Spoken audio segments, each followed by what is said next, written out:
बहुत समय पहले की बात है। एक नगर में एक महान राजा रहता था। राजा बहुत ही शक्तिशाली और दयालु था। राजा का नाम मेधावी था। उनके अधीन कई छोटे राज्य थे जिनसे वह वार्षिक कर लेता था। राजा रानी दोनों ही दयालु, प्रजापालक और धर्मपरायण थे। प्रजा सुखी थी। राज्य में चारों तरफ सुख समृद्धि फैली हुई थी। सब ठीक चल रहा था, परंतु राजा को केवल एक ही दुख था। राजा संतानहीन था। राजा ने अपने कुल गुरु और अन्य विद्वानों को अपने राज दरबार में बुलवाया और सब विद्वान राज दरबार में उपस्थित हुए।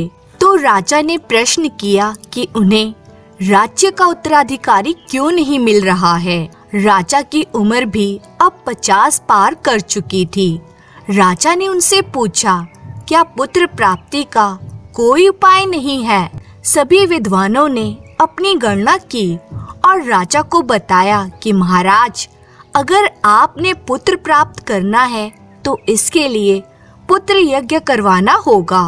राजा ने यज्ञ करवाने की आज्ञा दे दी। कुल गुरु के आदेश अनुसार सारी तैयारियां की जाने लगी। काशी से महान विद्वानों को न्योता दिया गया और ब्राह्मणों को बुलवाया गया। यज्ञ का शुभ मुहूर्त निकाला गया। राज्य भर में इस महान आयोजन की घोषणा करवा दी गई। नगर के लोगों में हर्ष उल्लास था और यज्ञ वाले दिन की प्रजा प्रतीक्षा कर रही थी। जब यज्ञ का आयोजन शुरू हुआ तो ब्राह्मणों ने मंत्रों द्वारा सभी देवी देवताओं का आवाहन किया। 7 नदियों के जल से वेदी को पवित्र किया गया। समस्त नगर में यज्ञ की खुशबू फैल गई। राजा और रानी ने ब्राह्मणों और गुरुजनों से आशीर्वाद लिया। राजा की जय जयकार हो रही थी। आसपास के राज्यों में राजा की सुकीर्ति फैल गई और इस यज्ञ का फल भी राजा को जल्द ही मिल गया। रानी ने 9वें महीने एक चांद से पुत्र को जन्म दिया। सारे नगर में उत्सव की घोषणा कर दी गई। राजा ने दिल खोलकर दान दक्षिणा दी और प्रजा के साथ उत्सव में शामिल हुए। ब्राह्मणों और कुल गुरुओं ने राजकुमार की जन्म कुंडली बनाई और ज्योतिषी गणना की। तभी राजगुरु बोले, महाराज, राजकुमार सभी गुणों से संपन्न है और पराक्रमी और वीर होंगे, परंतु इनके एक पैर में 6 उंगलियां हैं जो किसी अनिष्ट की ओर संकेत करती है। महाराज ने राजगुरु से पूछा, गुरुजी, इसका क्या अर्थ है? युवराज का बाल्यकाल अत्यंत कठिनाइयों से भरा होगा। यदि ये बालक बचपन की बाधाओं को पार कर गया तो यह एक महान प्रतापी राजा बनेगा। इसका नाम मेष राशि के अनुसार चंद्र प्रताप रखा जाएगा। राजा ने राजगुरु की बात सुनी, पर उनकी बात को कोई महत्व नहीं दिया। राजा ने बड़े गर्व से कहा, हमारे होते हुए क्या मजाल, राजकुमार का कोई बाल भी बांका कर दे। राजा की बात सभी सभासदों ने सुनी और हाँ में हाँ मिला दी। ब्राह्मण और कुलगुरु राजा की आज्ञा लेकर विदा हो गए। पड़ोसी देश के राजा दीवान ने अचानक करिथल राज्य पर आक्रमण कर दिया। राजा मेधावी अचानक हुए इस युद्ध के लिए तैयार नहीं थे, क्योंकि पुत्र जन्म का उत्सव अभी भी चल ही रहा था। राजा ने वीरता पूर्वक युद्ध किया और युद्ध में राजा वीर गति को प्राप्त हो गए। रानी ये समाचार सुनकर बहुत दुखी हुई और रानी पति वियोग में चल बसी। मरने से पहले रानी ने अपनी विश्वास पात्र दासी चंपा को अपने पास बुलाया और उसको अपना पुत्र सौंप दिया। दासी चंपा ने राजकुमार चंद्र प्रताप के लालन पालन की जिम्मेदारी लेते हुए रानी को वचन दे दिया। अब दासी तुरंत ही राजकुमार चंद्र प्रताप को लेकर महल से सुरंग के रास्ते जंगल में जा पहुंची।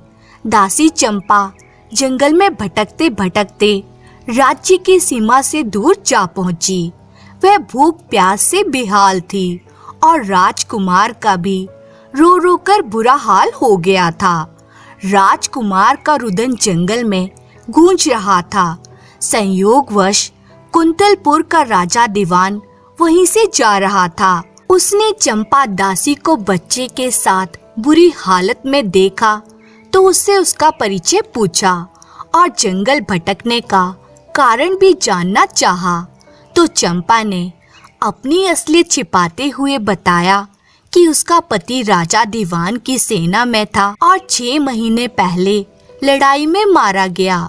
उसके सास ससुर उसके साथ बहुत बुरा बर्ताव करते हैं और अब बच्चे सहित उसको घर से बाहर निकाल दिया है। चंपा ने राजा से मदद की गुहार लगाई। राजा को भी उसके दुख भरी कहानी सुनकर उस पर बड़ा तरस आ गया। राजा ने उसे महल में दासी के पद पर रख लिया। उसके रहने और खाने की व्यवस्था राजा दीवान के महलों में कर दी गई।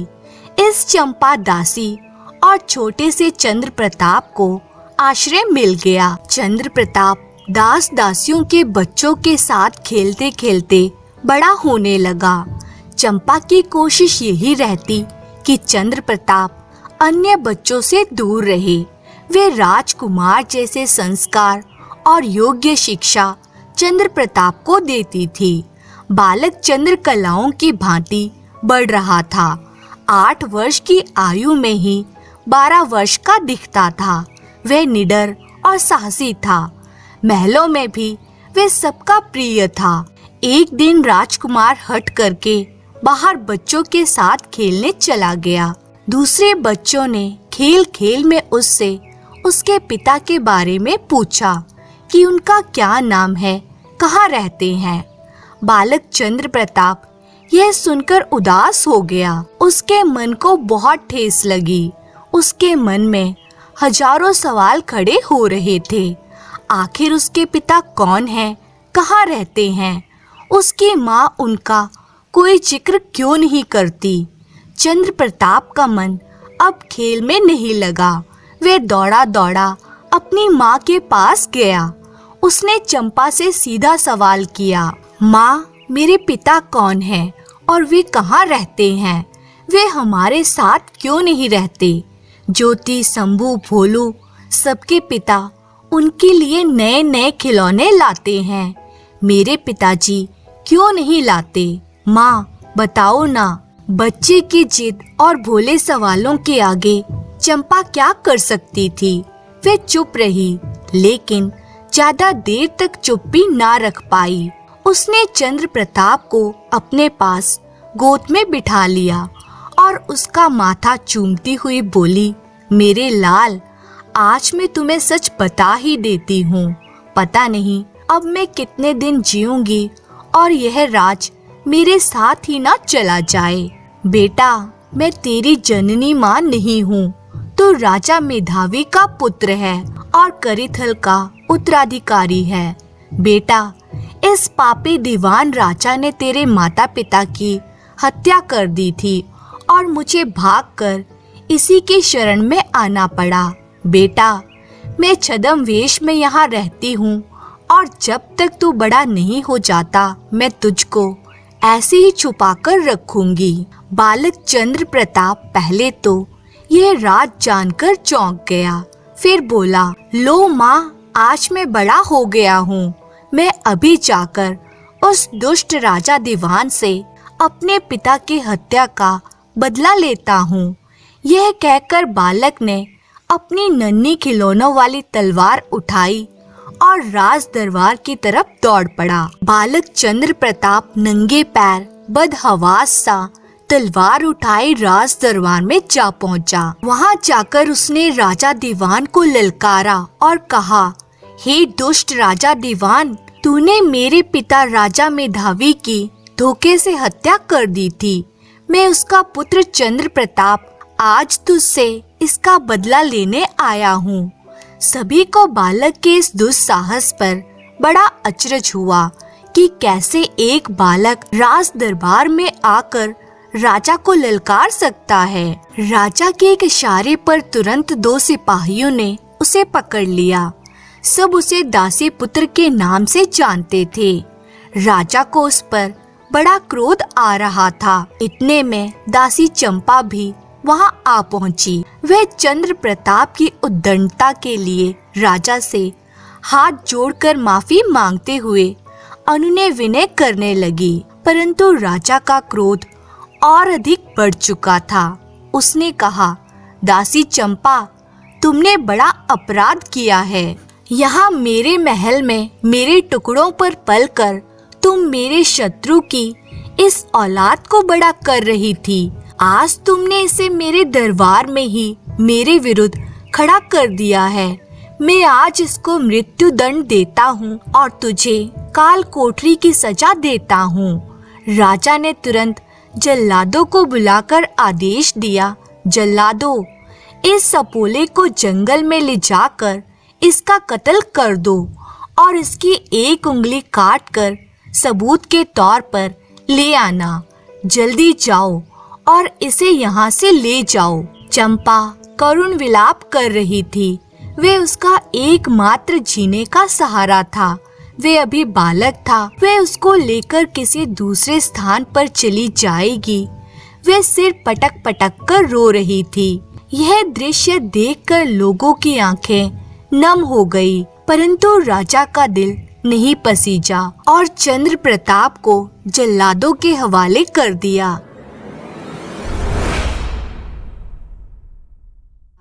जल्लाद चंद्र प्रताप को लेकर चल पड़े। जल्लाद उसे जंगल में ले जाकर एक पेड़ के नीचे बैठ गए। चंद्र प्रताप उन्हें देखकर उनसे कहता है, भाई, मुझे मारकर तुम्हें क्या मिलेगा? तुम क्यों अपने सिर पर पाप ले रहे हो? मैं जब बड़ा होकर राजा बनूंगा तो तुम्हें बहुत सारा धन दूंगा। बच्चे की बात सुनकर उनको हंसी आ रही थी। एक जल्लाद बोला, राजा हमें दंड देगा, इसलिए हम तुम्हें नहीं छोड़ सकते। चंद्र प्रताप ने कहा, तुम मेरी उंगली काट कर ले जाओ और राजा को दिखा देना। मुझे छोड़ दो। मैं वादा करता हूँ कि मैं कभी भी तुम्हारे नगर और तुम्हारे राज्य में नहीं आऊंगा। कुछ तो रास्ते में बोली गई नगर वासियों की बातें उन जल्लादों को याद आ रही थी और कुछ बालक की भोली शक्ल देखकर उनको दया आ रही थी। जल्लादों ने एक दूसरे की तरफ देखा और उठ खड़े हुए। जल्लादों ने बालक के पैर की एक अतिरिक्त उंगली, क्योंकि उसके पैर में 6 उंगलियां थी, तो एक उंगली काट ली और ले जाकर राजा को दिखा दी और फिर राजा से इनाम पाकर अपने घर वापस चले गए। संयोग से कालिंदी देश का राजा कालिंद्री वहां शिकार खेलते हुए अपने सिपाहियों के साथ आ पहुंचे। राजा ने घायल अवस्था में उस बालक को बेहोश पड़े देखा तो तुरंत सिपाहियों को उसका उपचार करने का आदेश दिया। जब बालक होश में आया तो राजा ने उससे पूछा कि तुम्हारे माता पिता कौन हैं और कहाँ रहते हैं? तो बालक ने कहा कि उसका इस दुनिया में कोई नहीं है। राजा के घर कोई संतान नहीं थी और उस बालक को देखकर राजा के मन में ममता और प्रेम उमड़ आया। राजा उसे अपना मानस पुत्र बनाकर राजमहल में ले आया। रानी चंद्रावती भी पुत्र को देखकर बहुत प्रसन्न हुई। राजा ने उसे अपना पुत्र और उत्तराधिकारी घोषित कर दिया। उसकी उचित शिक्षा की व्यवस्था की गई। चंद्र प्रताप अस्त्र शस्त्र चलाने और मल्ल विद्या में निपुण हो गया। अब चंद्र प्रताप युवा हो गया था और राजकाज के कामों में हाथ बटाने लगा था और बहुत से महत्वपूर्ण विषयों पर वे अपने विचार प्रकट करता था जो राजा को काफी पसंद आते थे। एक दिन चंद्र प्रताप ने राजा को राय दी कि पड़ोसी राज्य कुंतलपुर को वार्षिक कर नहीं देना चाहिए। राज्य में कई जन कल्याण की योजनाएं उसने शुरू की। जब पड़ोसी राज्य कुंतलपुर को वार्षिक कर नहीं मिला तो राजा दीवान ने अपना एक दूत कालिंदी भेजा, परंतु चंद्र प्रताप ने उसे यह कहकर वापस लौटा दिया कि अब राजा कालिंदी कुंतलपुर के अधीन नहीं है और वह अब कर नहीं देंगे।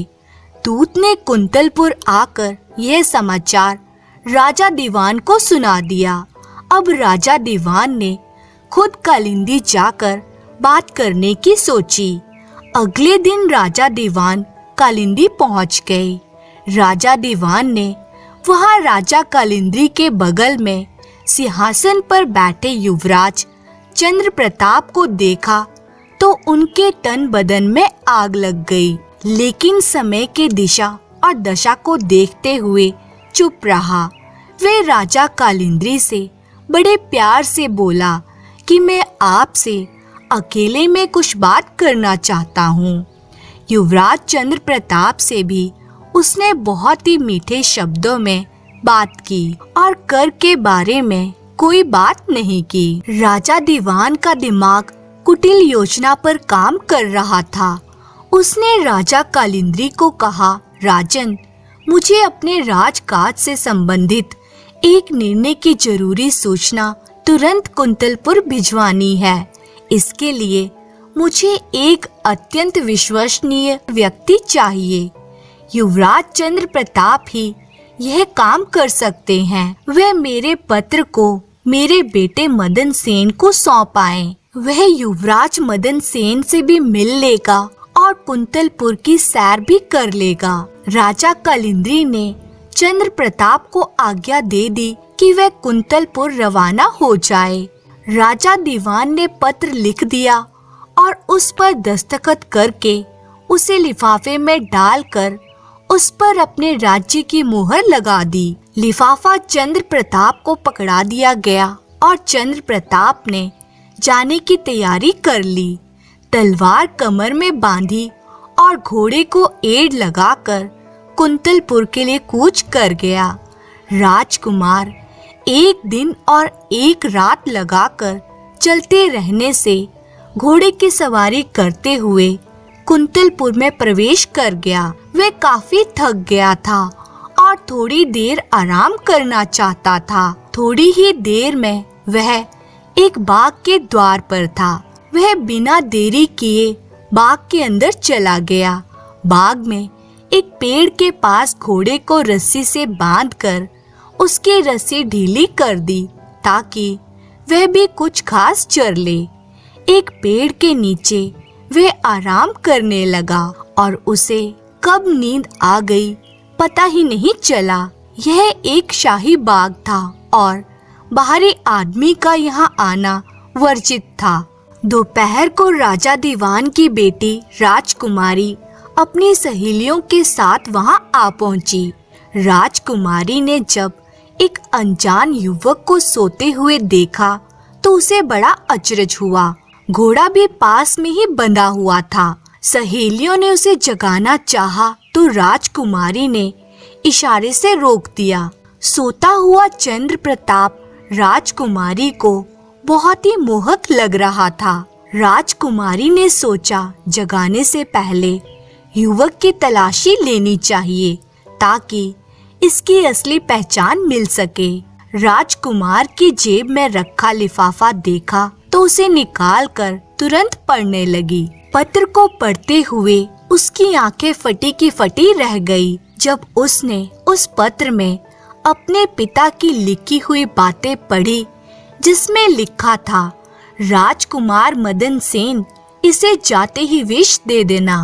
पत्र पर राजा दीवान के दस्तखत थे और शाही मुहर लगी हुई थी, इसलिए शक की कोई गुंजाइश नहीं थी। राजकुमारी ने जब अपनी सहेलियों को दिखाया तो सब हैरान थी कि इतने सुंदर युवक को अपनी मौत का सामान देकर खुद भेज दिया राजा दीवान ने।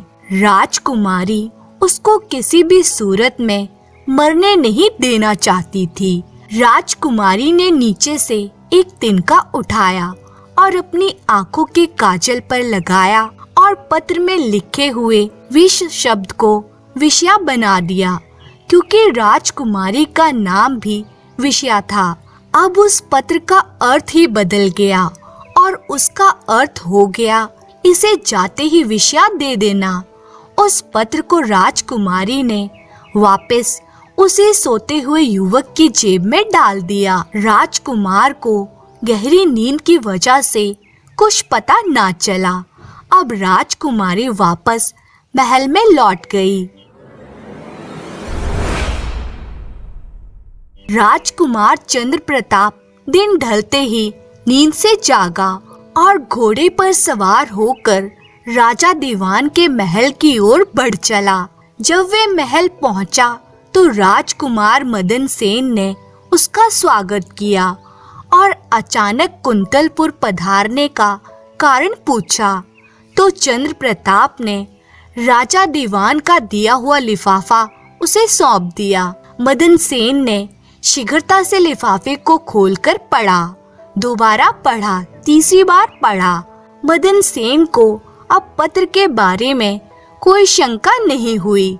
मदन सेन ने पिता की आज्ञा को मानते हुए राज दरबार में चंद्र प्रताप को राज्य का दामाद घोषित कर दिया। राजपुरोहितों से विवाह अनुष्ठान को विधि पूर्वक संपन्न करने का अनुरोध किया। अगले ही दिन महल में शहनाइयां बजने लगी। राजकुमार चंद्र प्रताप और राजकुमारी विषया को विवाह की सारी रस्मों से गुजरना पड़ा। शाम होते होते विवाह संपन्न हुआ और चंद्र प्रताप और विषया विवाह सूत्र में बंध गए। अब सभी ब्राह्मणों ने और बड़ों ने दोनों को आशीर्वाद दिया। चंद्र प्रताप का उचित मान सम्मान किया गया। इधर राजा दीवान खुश हो रहा था कि चंद्र प्रताप का तो काम तमाम हो चुका होगा। राजा कालिंद्री भी चिंतित थे कि चंद्र प्रताप अभी तक वापस क्यों लौटकर नहीं आए। राजा दीवान ने कहा, मैं कुंतलपुर जाकर तुरंत चंद्र प्रताप को वापस भेजता हूँ।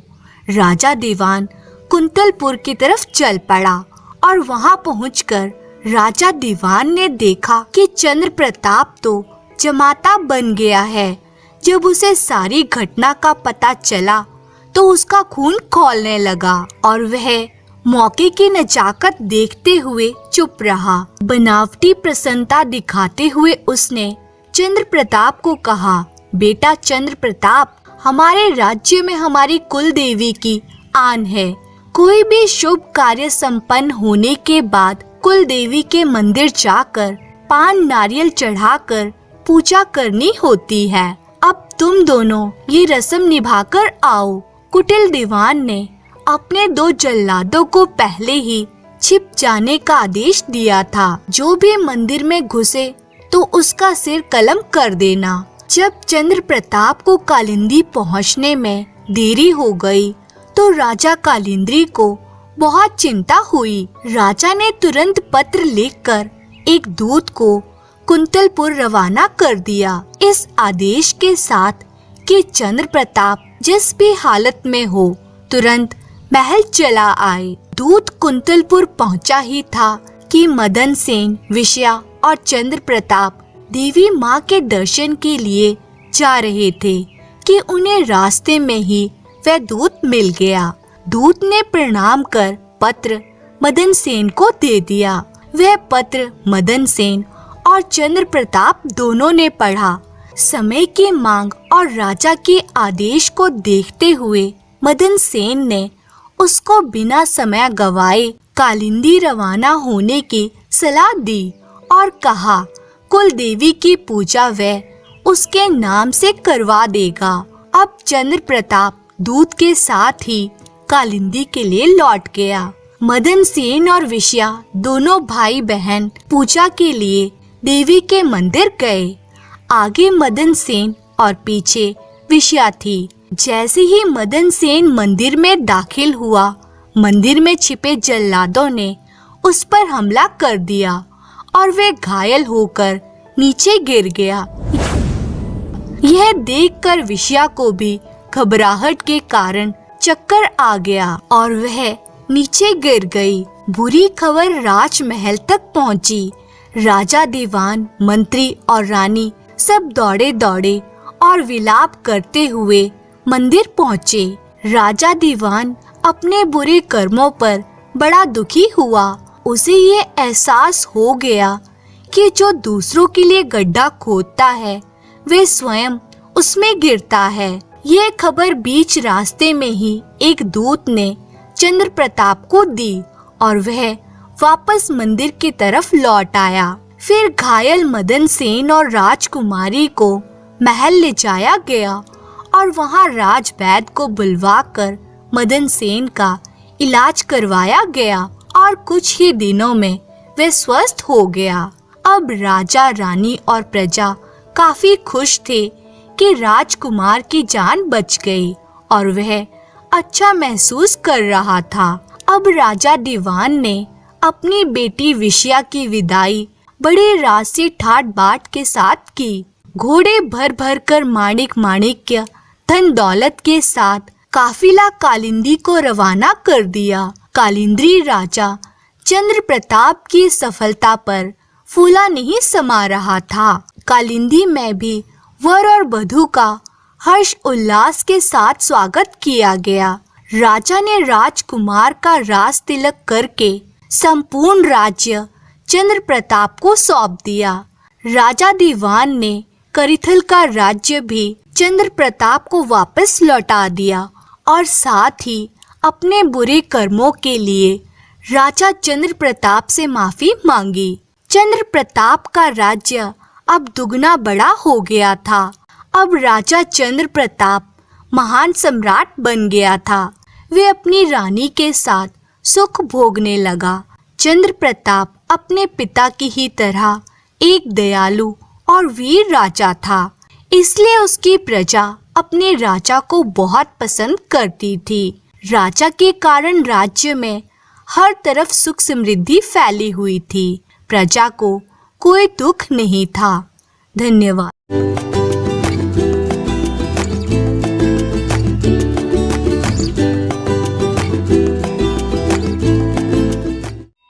उदयपुर राज्य के राजा उदयवीर अब वृद्ध हो चुके थे और बहुत लंबे समय से बीमार चल रहे थे। एक दिन उन्होंने अपने पुत्र रघुवीर को बुलाया और कहा, प्रिय पुत्र रघुवीर, मेरे मृत्यु के बाद इस राज्य का राजकाज तुम्हें ही संभालना है। पिताजी, आप ऐसी बातें क्यों कर रहे हैं? बहुत जल्दी आप स्वस्थ हो जाएंगे। बेटा, यम के दूत मेरी तरफ बढ़ते चले आ रहे हैं और तुम मुझे झूठा दिलासा दे रहे हो। मुझे अपने मृत्यु का कोई भय नहीं है। मैंने अपना जीवन बहुत ही आनंद में प्रजा की सेवा करते हुए गुजारा है। बस अंतिम समय में मैं तुमसे और प्रधानमंत्री वामदेव जी से बात करना चाहता हूँ। तुरंत ही प्रधानमंत्री वामदेव भी वहाँ पहुँच गए। तब महाराज ने प्रधानमंत्री वामदेव से कहा, वामदेव जी, आपको मैं एक महत्वपूर्ण कार्य सौंपना चाहता हूँ। आज्ञा दीजिए महाराज। प्रधानमंत्री जी, मेरे बाद युवराज रघुवीर इस राज्य के महाराज बनेंगे। वादा कीजिए मेरे बाद आपकी छत्र छाया रघुवीर के ऊपर सदैव बनी रहेगी। मैं इस बात का वादा करता हूँ महाराज। अब राजा उदयवीर ने रघुवीर से कहा, रघुवीर, राजा बनने के पश्चात जो भी फैसले करो प्रधानमंत्री वामदेव जी से सलाह लेने के बाद ही करना। इन्हें पिता के समान ही मानना, कभी भी इनका निरादर ना करना। वामदेव जी बहुत ही बुद्धिमान व देशभक्त हैं। मेरे बाद पारिवारिक, राजनीतिक, सामाजिक सभी फैसलों के बारे में तुम्हें वामदेव जी से सलाह लेकर ही कोई निर्णय लेना है। यह मेरा आदेश है। आपका आदेश मेरे लिए सर्वोपरि है पिताजी। और कुछ ही पलों के बाद राजा उदयवीर के प्राण पखेरु उड़ जाते हैं। महाराज की मृत्यु के बाद राजा रघुवीर प्रधानमंत्री वामदेव से सलाह मशवरा कर सुचारू रूप से राजकाज का कार्य चलाने लगा। उदयपुर राज्य में ही माणिक दत्त नाम का एक सेठ रहता था। एक दिन उनसे मिलने के लिए उनका एक मित्र आया और बोला, मित्र माणिक दत्त, तुम्हारी पुत्री ऐश्वर्या तो बहुत ही रूपवती है। इसका विवाह तो तुम्हें किसी राजा महाराजा के साथ ही करना चाहिए। इच्छा तो मेरे मन में भी बार बार ऐसी ही उठती है मित्र, पर कोई राजा भला एक सेठ की बेटी के साथ विवाह करने के लिए क्यों तैयार होगा? इस बारे में कोशिश करने में क्या हर्ज है? अपने महाराज भी विवाह योग्य हैं, उनके साथ ही ऐश्वर्या के विवाह की बात चलाकर देखो ना। ठीक है, मैं कल ही महाराज से इस विषय में बात करूंगा। अगले दिन सेठ माणिक दत्त राजा से मिलने महल गए और बोले, महाराज, एक आशा लेकर आपके पास आया हूँ। महाराज बोले, बोलो सेठ माणिक दत्त जी, क्या कहना चाहते हैं? महाराज, मेरी बेटी ऐश्वर्या विवाह योग्य हो गई है। वह अत्यंत ही सुशील और रूपवती है। मैं चाहता हूँ कि उसका विवाह आपके साथ हो जाए। अच्छा, तो ये बात है। जी महाराज। कुछ पल सोचने के बाद राजा उदयवीर बोले, ठीक है सेठ जी, प्रधानमंत्री वामदेव जी को एक बार अपनी पुत्री दिखा दीजिए। मैं उनकी राय का आदर करता हूँ। अगर उन्हें आपकी पुत्री पसंद आ गई तो मैं सहर्ष आपकी पुत्री के साथ विवाह करने को तैयार हो जाऊंगा। जैसी महाराज की आज्ञा। और यह कहकर सेठ जी वापस लौट गए। अगले दिन ही राजा रघुवीर के कहने पर प्रधानमंत्री वामदेव सेठ माणिक दत्त की पुत्री ऐश्वर्या को देखने उनकी हवेली जा पहुँचे। वहाँ जब ऐश्वर्या उनसे मिली तो वे सोचने लगे, सेठ माणिक दत्त की पुत्री तो सौंदर्य में अप्सराओं को भी मात देती है। सेठ माणिक दत्त को लगा जैसे प्रधानमंत्री जी को महाराज के लिए ऐश्वर्या पसंद आ गई हो। प्रधानमंत्री वामदेव जी सोचने लगे, यदि ऐश्वर्या का विवाह राजा रघुवीर से हो गया तो ऐश्वर्या के रूप चाल में फंसकर राजा रघुवीर सब कुछ भूल बैठेंगे। ऐसा होने पर शासन में गड़बड़ी पैदा हो जाएगी और तब शत्रु इस बात का नाजायज फायदा उठाने में तनिक भी देर नहीं करेंगे। किसी भी सूरत में मुझे इस विवाह को नहीं होने देना है। फिर वे बोले, सेठ जी, मैं महल जाकर महाराज को अपने निर्णय से अवगत कराता हूँ। ठीक है प्रधानमंत्री जी। जब प्रधानमंत्री वामदेव जी राजमहल पहुँचे तो महाराज बोले, कहिए प्रधानमंत्री जी, सेठ माणिक दत्त की पुत्री आपको कैसे लगी? क्षमा करें महाराज, सेठ माणिक दत्त की कन्या आपके योग्य नहीं है। वह तो एकदम कुरूप है। राजा रघुवीर ने उसी समय एक दूत को पत्र देकर सेठ माणिक दत्त के पास भेजा और उस पत्र पर लिखा था, सेठ माणिक दत्त, हमें खेद है कि हम तुम्हारी पुत्री के साथ विवाह नहीं कर पाएंगे। जब सेठ माणिक दत्त ने वह पत्र पढ़ा तो उसे बहुत दुख हुआ और वे सोचने लगा, आखिर क्यों महाराज ने यह प्रस्ताव ठुकरा दिया? प्रधानमंत्री जी ने ऐसी कौन सी कमी देखी ऐश्वर्या में? राजा रघुवीर की ओर से निराश होकर एक दिन सेठ माणिक दत्त ने उदयपुर के सेनापति सुरसेन को ऐश्वर्या दिखाई और सुरसेन को ऐश्वर्या पसंद आ गई और वह उससे विवाह करने के लिए तैयार हो गए। सेनापति ने अपने विवाह पर राजा उदयवीर को आमंत्रित किया और महाराज उनके विवाह पर पधारे। शुभ मुहूर्त में सेनापति सुरसेन के साथ ऐश्वर्या का विवाह हो गया। राजा सोचने लगे, सेनापति सुरसेन में ऐसी कौन सी कमी थी जो सेठ की कुरूप पुत्री के साथ विवाह करने को वे तैयार हो गए। सेठ माणिक दत्त बोले, भगवान का शुक्र है ऐश्वर्या इस देश के राजा की पत्नी ना बन सकी, पर इस देश के सेनापति की पत्नी तो बन ही गई। यही क्या कोई कम बड़ी बात है? विवाह के समय दिए गए भोज में जब राजा रघुवीर ने ऐश्वर्या को देखा तो उन्होंने सेठ जी से पूछा, क्या यही आपकी पुत्री है? जी महाराज, पर हमें तो बताया गया था कि तुम्हारी पुत्री कुरूप है। क्या वे कुरूप कोई दूसरी पुत्री है? नहीं महाराज, मेरी तो बस यही एक बेटी है। मैंने इसी के लिए आपसे विनय किया था। राजा बहुत ही बुझे मन से महल वापस लौट गए। और सोचने लगे प्रधानमंत्री जी को इस बात की सजा देकर ही रहूंगा। उनके झूठ के कारण ही मैं ऐश्वर्या को ना पा सका। नहीं रघुवीर, यह गलत होगा। तू अपने पिता को वचन दे चुका है कि प्रधानमंत्री वामदेव को तू अपने पिता के समान मानेगा और कभी भी उनका निरादर नहीं करेगा। वामदेव जी अनुभवी व्यक्ति हैं। ऐश्वर्या के बारे में उन्होंने जो भी मुझे बताया था, अवश्य ही उसमें कुछ सार होगा, कुछ राज होगा। इसी तरह दिन बीतने लगे, पर राजा रघुवीर के मन से ऐश्वर्या ना निकल सकी। वे सोचने लगे, काश ऐश्वर्या से हमारा विवाह हो पाता। उधर सेनापति सुरसेन अपने ससुर से कहते हैं, पिताजी, समझ में नहीं आता महाराज इन दिनों परेशान क्यों हैं? दरबार में भी उनके चेहरे पर उदासी छाई रहती है। इसका क्या कारण हो सकता है? महाराज की उदासी का कारण मैं जानता हूँ बेटा सुरसेन।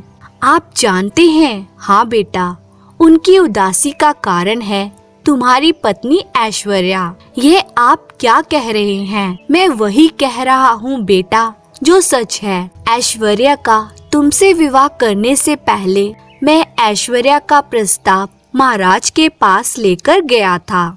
तब महाराज ने प्रधानमंत्री वामदेव को ऐश्वर्या को देखने मेरे यहाँ भेजा था। माणिक दत्त ने विस्तार पूर्वक सुरसेन को सारी बात बताई। माणिक दत्त बोले, पता नहीं क्यों प्रधानमंत्री जी ने ऐश्वर्या को कुरूप बताया। फलस्वरूप महाराज ने ऐश्वर्या से विवाह करने से इनकार कर दिया। ओह, तो ये बात है। लेकिन विवाह भोज में जब उन्होंने ऐश्वर्या को देखा तो वे ऐश्वर्या का सौंदर्य देख ठगे से रह गए। मुझे यकीन नहीं, पक्का विश्वास है कि इन दिनों महाराज के मन में एक ही विचार बार बार उमड़ रहा है, और वह विचार यह है कि काश उनका विवाह ऐश्वर्या से हो पाता। ऐश्वर्या बेटी के अतुलित सौंदर्य ने उन पर प्रभाव डाला है। ओह, यह तो बहुत ही बुरा हुआ। महाराज के कांधों पर पूरे राज्य का भार है। यदि वे इसी परेशानी में डूबे रहे तो पद से भटक सकते हैं। तब इस राज्य का क्या होगा? बेटा, होनी को कौन टाल सकता है? महाराज, वह इस राज्य के भाग्य में जो लिखा है वह तो हर हालत में होकर रहेगा। ऐसी बात नहीं है पिताजी, मैं उस होनी को बदल कर रहूंगा। अगले दिन ही सेनापति सुरसेन राजा रघुवीर से मिला और बोला, महाराज, मैं आपका अपराधी हूँ, लेकिन अनजाने में ही मुझसे ये भूल हुई है। सेनापति जी, ये आप क्या कह रहे हैं? आप और अपराधी? आपसे कौन सी भूल हो गई है? महाराज, मेरे ससुर ने मुझे सब कुछ बता दिया है। आप इन दिनों ऐश्वर्या को लेकर परेशानी में डूबे हुए हैं। मैं आपकी वही परेशानी दूर करने आया हूँ। मैं कुछ समझा नहीं। महाराज, ऐश्वर्या आपको पसंद है। यदि आप चाहें तो अब भी उसे अपना सकते हैं। सेनापति जी, यह आप क्या बोल रहे हैं? महाराज, मैं ठीक ही कह रहा हूँ। यदि देश का राजा दुखी रहेगा तो प्रजा सुखी कैसे रह सकती है? मैं यदि आपके लिए ऐश्वर्या की कुर्बानी कर सका तो यह मेरा परम सौभाग्य होगा। ओह, तुम्हारी बात ने तो हमें और ज्यादा परेशानी में डाल दिया है। सेनापति जी, ठीक है, इस समय तुम जाओ। हम सोच विचार करने के पश्चात ही इस विषय में कोई निर्णय लेंगे। जो आज्ञा महाराज। सेनापति सुरसेन के जाने के पश्चात महाराज सोचने लगे, सेनापति ने ये कैसा प्रस्ताव हमारे सम्मुख रखा है? क्या ये उचित प्रस्ताव है? लाख सोचने पर भी उनकी समझ में कुछ नहीं आया। फिर उन्हें लगा कि हमें इस विषय में प्रधानमंत्री जी से सलाह करनी चाहिए। वे ही कोई उचित सलाह दे सकते हैं। राजा ने उसी समय जाकर प्रधानमंत्री वामदेव को सारी बात बताई। प्रधानमंत्री बोले, ओ, सेनापति जी ने आपके सम्मुख ऐसा प्रस्ताव रखा है। हाँ प्रधानमंत्री जी, अब हमारी समझ में नहीं आ रहा कि हम करें तो क्या करें। सेनापति जी का प्रस्ताव माने या ना माने, महाराज मैं आपको इस विषय पर तभी सलाह दे सकता हूँ जब आप उस पर अमल करने का वचन दें। मैं वचन देता हूँ। तो सुनिए, प्रधानमंत्री वामदेव राजा रघुवीर को समझाने लगे। प्रधानमंत्री वामदेव की सलाह सुनने के पश्चात राजा बोले, ठीक है प्रधानमंत्री जी, मैं ऐसा ही करूँगा। प्रधानमंत्री के पास से लौटकर राजा रघुवीर ने सेनापति सुरसेन के नाम एक पत्र लिखा और एक सैनिक को बुलाया, जिसे ये आदेश दिया कि इस पत्र को इसी समय सेनापति जी को दे आओ। दूत उसी समय वह पत्र सुरसेन के पास लेकर गया और सुरसेन ने पढ़ा। उसमें लिखा था, सेनापति सुरसेन, हमारा आदेश है कि तुम इसी समय उदयपुर छोड़कर चले जाओ। आज के बाद तुम और तुम्हारी पत्नी फिर कभी उदयपुर में नजर न आए। सेठ माणिक दत्त को जब इस विषय में पता चला तो वे सोचने लगे, यह कैसा आदेश महाराज ने दे डाला। वे दौड़े दौड़े राजा रघुवीर के पास गए और बोले, महाराज मैंने सदा इस राज्य की सेवा की है, मेरी बेटी व दामाद को ऐसा दंड ना दीजिए। महाराज, देश से निकलकर मेरी बेटी दामाद कहाँ जाएंगे, तुम उसकी फिक्र ना करो सेठ माणिक दत्त, परंतु राज आज्ञा अब वापस नहीं होगी। फिर राजा रघुवीर प्रधानमंत्री जी से बोले, मैंने आपकी सलाह के अनुसार सेनापति सुरसेन को इतना कठोर दंड दे तो दिया है, पर मेरी समझ में ये बात नहीं आ रही कि आपने सुरसेन के लिए इतने कठोर दंड का चुनाव क्यों किया। महाराज आप परेशान ना हो, मैंने जो कुछ भी किया है आपके और राज्य के भले के लिए ही किया है। इधर जब उदयपुर से दूर सुरसेन और ऐश्वर्या एक वन में पहुँचे तो वहाँ कुछ सैनिकों ने उन्हें घेर लिया और कहा, चुपचाप हमारे साथ चल पड़ो। इस समय सुरसेन के पास कोई हथियार ना थे और उन्होंने सैनिकों के साथ जाने में ही अपनी भलाई समझी और वे उनके साथ चल पड़े। उन्हें प्रीतम नगर के राजा के सामने पेश किया गया। राजा बोले, सुरसेन जी, हम तुम्हें प्रीतम नगर का सेनापति नियुक्त करते हैं। ये आप क्या कह रहे हैं महाराज? सुरसेन जी, मुझे तुम्हारे राजा रघुवीर जी का पत्र मिला है। उन्हें पता था कि कुछ समय पहले ही हमारे सेनापति की एक युद्ध में मृत्यु हो गई थी। तब से हमारे राज्य में सेनापति का पद खाली पड़ा हुआ है। राजा रघुवीर हमारे अभिन्न मित्र स्वर्गीय राजा उदयवीर के पुत्र हैं। उन्होंने अपने पत्र में लिखा है कि मैं अपना सेनापति आपके पास भेज रहा हूँ। वे बहुत ही वीर है, उसे यहाँ का सेनापति बना लेना। राजा रघुवीर ने तुम्हारी खूब प्रशंसा भी की है सुरसेन जी, इसीलिए मैं तुम्हें अपने राज्य का सेनापति बनाता हूँ। ओह, राजा रघुवीर का यह व्यवहार मेरी समझ में तो बिल्कुल नहीं आया। तभी महाराज बोले, सेनापति सुरसेन जी, एक बात मेरी समझ में भी नहीं आई। जब पत्र में राजा रघुवीर ने तुम्हारी इतनी प्रशंसा की है तो उन्होंने अपने यहाँ से तुम्हें सेवा मुक्त कर हमारे पास क्यों भेज दिया?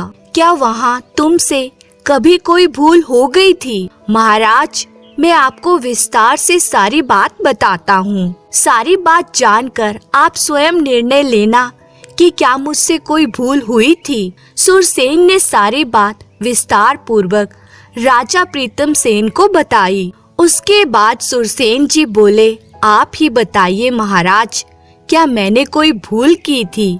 हाँ, भूल तो तुमसे वास्तव में हुई ही थी सुरसेन जी, पर महाराज रघुवीर जी ने तुम्हें यहाँ भेजकर निसंदेह अपनी बुद्धिमानी का परिचय दिया है। ऐसी बात नहीं है महाराज।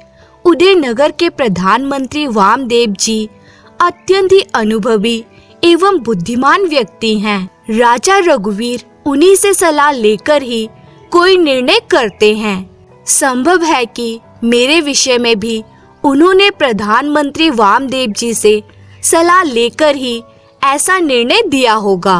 अगर राजा रघुवीर के पास वामदेव जी जैसा योग्य व अनुभवी सलाहकार है तो उदयपुर हमेशा उन्नति की ओर ही अग्रसर होता रहेगा। ऐसे खुशहाल देश के राजा के साथ ही हमें अपनी बेटी वरुणा का विवाह करना चाहिए। उन्होंने उसी समय एक दूत को पत्र देकर उदयपुर भेजा। दूत पत्र लेकर उदयपुर पहुंचा और उसने वह पत्र वामदेव जी को पहुंचाया। पत्र में लिखा था, प्रधानमंत्री वामदेव जी, हम आपसे मिलना चाहते हैं। आप कृपया शीघ्र ही हमसे आकर मिलें। प्रधानमंत्री वामदेव जी उसी दिन प्रीतम नगर रवाना हो गए। प्रीतम नगर पहुंचने पर वे महाराज से मिले और बोले, कहिए महाराज जी, आपने हमें कैसे याद किया? प्रधानमंत्री जी, हमें पता चला है कि आपकी सलाह पर ही राजा रघुवीर ने हमारे पास सेनापति सुरसेन को भेजा था और हम आपकी बुद्धिमानी और विद्वता से अत्यंत प्रभावित हुए हैं। इसीलिए अपनी बेटी का विवाह ऐसे राजा के साथ करने की इच्छा पाल बैठे हैं जिसके पास आप जैसा अनुभवी मंत्री है। ओह, तो यह बात है, पर आपने कैसे जाना कि मैं विद्वान हूँ? सुरसेन जी के बारे में आपने राजा रघुवीर को जो सलाह दी, उस सलाह के बारे में जानकर ही हम इस निर्णय पर पहुँचे हैं। कुछ देर सोचने के बाद प्रधानमंत्री बोले, महाराज, यह ठीक है कि राजा रघुवीर मुझसे पूछकर ही कोई कार्य करते हैं, पर मेरा क्या है, बूढ़ा आदमी हूँ मैं, आज मरा कि कल मरा।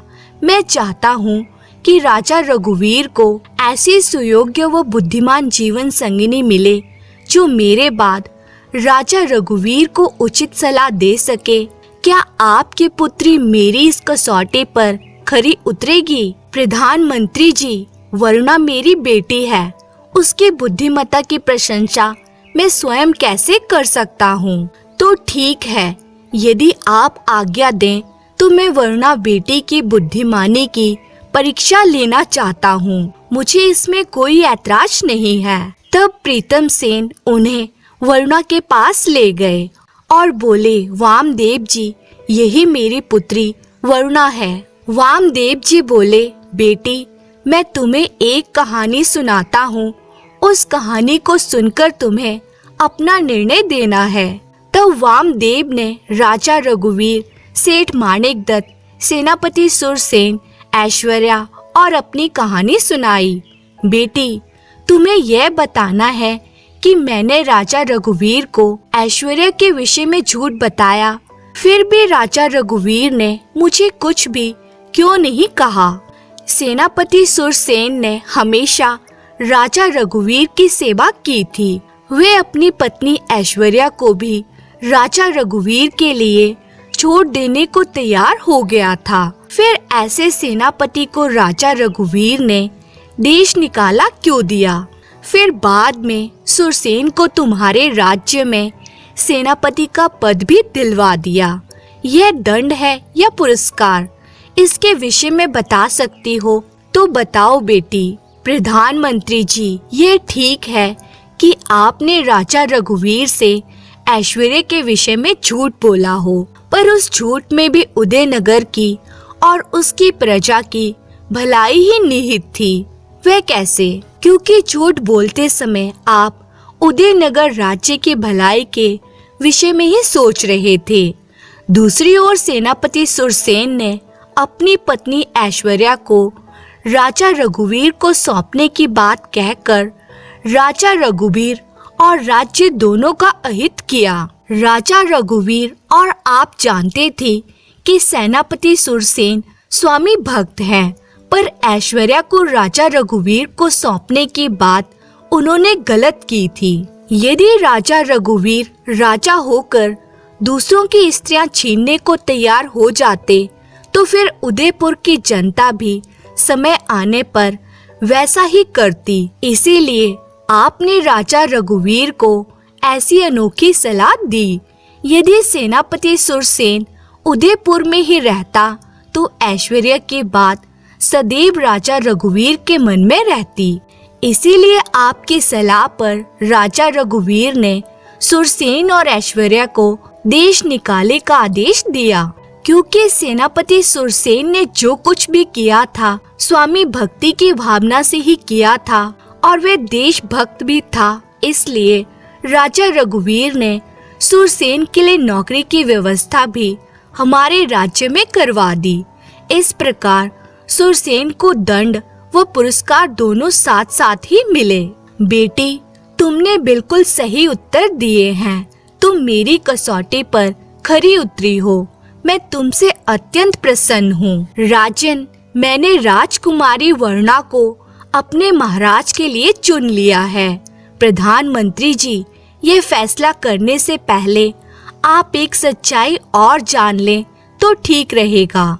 कैसी सच्चाई? बेटी वर्णा, अपने चेहरे से घूंघट हटा दो। जब राजकुमारी वर्णा ने चेहरे से घूंघट हटाया तो प्रधानमंत्री ने देखा कि उसका रंग सांवला था। प्रधानमंत्री जी, मेरी बेटी सांवली है, यही वह सच्चाई है। ओह, इसीलिए राजकुमारी वर्णा ने चेहरे पर घूंघट डाल रखा था। महाराज, यह ठीक है कि बेटी वर्णा का रंग सांवला है, पर बुद्धिमानी तो इसमें कूट कूट कर भरी है। यदि बुद्धिमानी के साथ साथ बेटी वर्णा रूपवती भी होती तो सोने में सुहागा होता, पर सिर्फ सांवलेपन के कारण मैं अपना निर्णय नहीं बदलूंगा। वर्णा बेटी के साथ ही महाराज रघुवीर का विवाह होगा। ये सुनकर महाराज बहुत प्रसन्न हुए। प्रधानमंत्री जी उदयपुर वापस गए और उन्होंने रघुवीर जी को इस विषय के बारे में बताया। तब उचित मुहूर्त में राजा रघुवीर के साथ राजकुमारी वर्णा का विवाह हुआ। विवाह के पश्चात राजा रघुवीर बोले, प्रधानमंत्री जी, ये बात मेरी समझ में नहीं आई। मेरी पत्नी के रूप में आपने सांवली वर्णा का ही चुनाव क्यों किया? राजन, आपके इस प्रश्न का उत्तर मैं नहीं, समय देगा। कुछ समय के पश्चात राजा रघुवीर बोले, प्रधानमंत्री जी, मैं आपकी बुद्धिमानी का कायल हो गया हूँ। वर्णा के रूप में आपने मेरे लिए सही जीवन साथी का चुनाव किया था। वर्णा ने समय समय पर हमें ऐसे बुद्धिमत्तापूर्ण सलाह दी है जिनसे राज्य का भला ही हुआ है। राजन, मुझे खुशी है कि आपको आपके प्रश्न का उत्तर मिल गया है। वामदेव और वर्णा से समय समय पर सलाह लेकर राजा रघुवीर ने उदयपुर को सुख समृद्धि और खुशहाली से भर दिया। धन्यवाद।